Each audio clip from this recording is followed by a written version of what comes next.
পশ্চিমবঙ্গের 42টা আসনের মধ্যে ঠিক কী হতে চলেছে। আবার বললাম, বড় চমক আছে।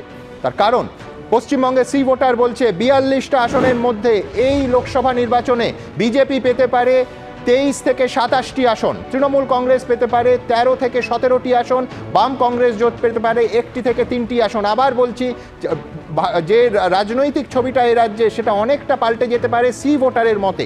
সি ভোটারের বুথ ফেরত সমীক্ষা বা এক্সিট পোল বলছে তৃণমূল কংগ্রেস পেতে পারে 13 থেকে 17টি আসন, বিজেপি পেতে পারে 23 থেকে 27টি আসন, 1 থেকে 3টি আসন পেতে পারে বামফ্রন্ট এবং কংগ্রেস জোট। আবার বলছি, তৃণমূল কংগ্রেস পেতে পারে 13 থেকে 17টি আসন, বিজেপি পেতে পারে 23 থেকে 27টি আসন এবং বামফ্রন্ট এবং কংগ্রেস জোট পেতে পারে 1 থেকে 3টি আসন। এবার ভোটের শতাংশের হিসেবে সি ভোটারের এই এক্সিট পোল কি বলছে দেখব।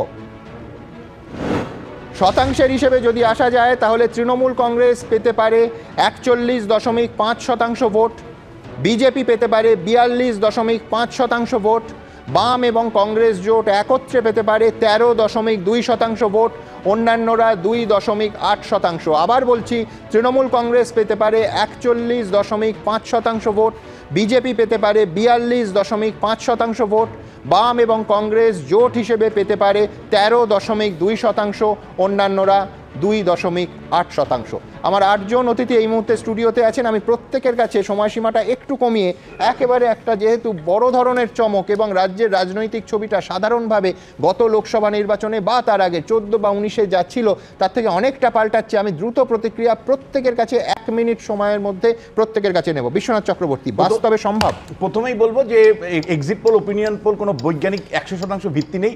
ফলে কোনো কর্মী সমর্থকদেরকে আমি অনুরোধ করব, এটা একটা মানে আমরা চেষ্টা করি যে কিভাবে মানে মানুষের মনটা বোঝা যায় তার একটা উপায় খোঁজার চেষ্টা করি, কিন্তু এর 100% এর মধ্যে বিশ্বাস এর জায়গা নেই। কারণ 100% প্রুফ বারবার হয় না, বহুবার ফেল হচ্ছে, বহুবার আবার প্রুভও হচ্ছে। কিন্তু একই সাথে এই যে রেজাল্টে এসছে তাতে 3টে জিনিস পরিষ্কার।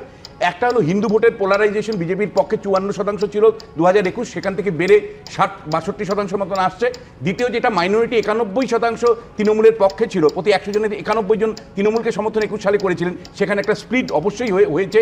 না হলে এই রেজাল্টের যে রেঞ্জটা, সবচেয়ে লোয়েস্ট রেঞ্জ বিজেপির ক্ষেত্রে 23 দেখানো হচ্ছে, সবচেয়ে আপার রেঞ্জ 27 দেখানো হচ্ছে, এই রেঞ্জটা আসতো না। অর্থাৎ একদিকে হিন্দু ভোটের পোলারাইজেশন বিজেপির পক্ষে, আরেকদিকে মুসলিম ভোট কিছুটা স্প্লিট হয়েছে, তার ফলেই কিন্তু এই রেজাল্টে। সমস্ত রকম গুরুত্বপূর্ণ শিক্ষণীয় খবরাখবর সবার আগে জানতে অবশ্যই আমাদের চ্যানেলটিকে সাবস্ক্রাইব করে রাখুন।